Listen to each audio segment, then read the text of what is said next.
I'm a silhouette artist, which means I attend not just weddings but all kinds of events, cutting portraits out of paper with a little pair of scissors, and which is a very simple thing to do. It's a very old English tradition, and it goes down very well. I work very fast. Typically I can cut a silhouette out in about 1.5 to 2 minutes. So at an average wedding I'll go around a fair portion of all the guests and cut out little portraits for them as a souvenir to take home.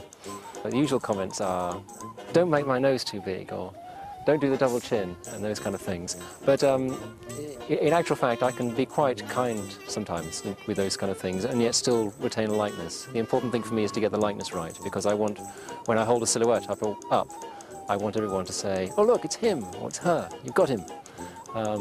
But I find that the likeness resides in the whole shape of the head and the way it relates to the neck, rather than simply in the sort of the chin or the nose or anything like that. The trick, people often ask me that, and there isn't really a trick. I think all I can say is it's a lot of hard work and a lot of practice. I've always enjoyed drawing from a very early age, and I taught myself to cut silhouettes by adapting my drawing skills. But it took many, many thousands of silhouettes before I could say they were consistently would look like the people that I was portraying. In the early days I used to do like one good one and then one not so good one, and that's not a good thing to have at a wedding.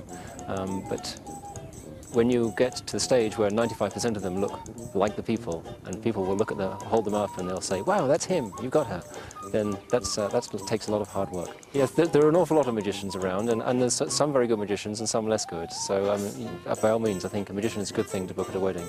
Make sure you book a good one, because there's nothing worse than a bad magician. Come to think of it, there's nothing worse than a bad silhouettist either.